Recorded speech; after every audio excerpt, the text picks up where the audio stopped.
संयमित करके अपने मन को भगवान में लगाएं, भजन करें। और मैं देखता हूं यहां पर पूछो लोगों से जो शराबी, जिनका घर बर्बाद हो गया, शराब ने जिनको कहीं का नहीं छोड़ा, उन शराबियों से पूछो तुमने शराब पीना शुरू कब किया था, तो सब ये कहेंगे शादी से। शादी में गए थे, फ्री फंड में शराब मिल रही थी, सब पी पी के नाच रहे थे शराब पी के। और शादी क्या है? एक धार्मिक उत्सव है, शादी एक धार्मिक संस्कार है। और हमारे यहां दुल्हा को भगवान नारायण का रूप माना है, दुल्हन को लक्ष्मी का स्वरूप माना है। हम दुल्हा की पूजा करते हैं, तिलक लगाते हैं, अपने हाथों से भोग लगाते हैं, माला पहनाते हैं, दुल्हा की आरती उतारते हैं, क्योंकि हमारे यहाँ दुल्हा भगवान नारायण का स्वरूप है, लक्ष्मी। हम दुल्हा दुल्हन से कभी कोई काम नहीं लेते। जब उनका कंगन बंध जाता है, मोर सिर पे आ जाता है, दुल्हन का भी जब कंगन बंध जाता है तो दुल्हन किसको उपाधि दी जाती है? वो लक्ष्मी का स्वरूप है। कंगन बंधने के बाद फिर हम लोग दुल्हा से काम नहीं कराते, कब तक? जब तक वो कंगन खुल ना जाए। ये शादी के बाद ये रस्म होती है, कंगन को खोल देते हैं। अब तुम दूल्हा दुल्हन नहीं, अब तुम लक्ष्मी नारायण नहीं तो कोई काम नहीं कराता दूल्हा दुल्हन से। और सब प्रणाम करते हैं, उसके लिए रास्ता पावड़े बिछाते हैं, आरतियां उतारते हैं, फूलों की बरसात करते हैं, पैसों की बरसात करते हैं, भोग लगाते हैं, तिलक लगाते हैं दूल्हा को, क्योंकि धार्मिक संस्कार है।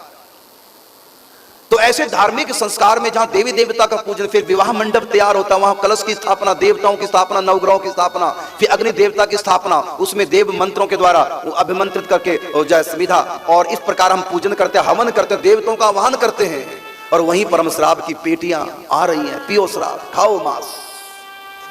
अब बताइए, देवता श्राप देके जाएंगे कि वरदान देके जाएंगे? जिन देवताओं को बुलाया है, जिन देवताओं के नाम से हवन यज्ञ कर रहे हो, ये देवता जो तुम्हारे आह्वान पे आए हैं, तो ये श्राप देके जाएंगे वरदान। अब कोई मुझको बुलाए और मेरे सामने तो बिल्कुल ठीक भोजन रखे, लेकिन मेरे बगल वाले को शराब परसे, मांस परसे उनकी थाली में, भले मुझको नहीं परसा, लेकिन तब भी मेरा अपमान है। क्यों? मेरे बगल में शराब कैसे चल रही है, जब पता मैं प्याज लहसुन तक भी नहीं खाता, तो ये शराब बगल वाले को। अब वो कहीं हमने आपको थोड़ी परसी, हमने तो बगल वाले को खाता पीता उसने परस दी।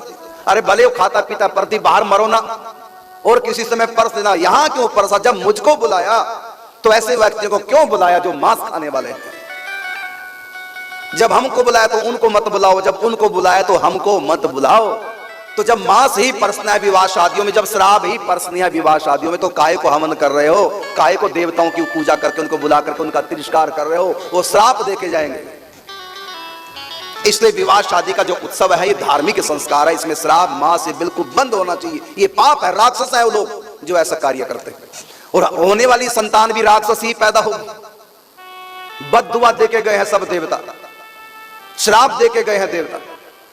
ये बदला तुम्हारा बेटा तुमसे लेगा, तुम्हारी संतान तुमसे बदला लेगी। तुमने जो हमारा अपमान किया है, इस विवाह शादी में हमको बुलाया, हवन यज्ञ हमारे लिए किया, हमको बुलाया, मंत्रों से अभिमंत्रित करके नवग्रहों को बुलाया है, और यहां तुम श्राप चला रहे हो, मांस पका रहे हो रसोई में।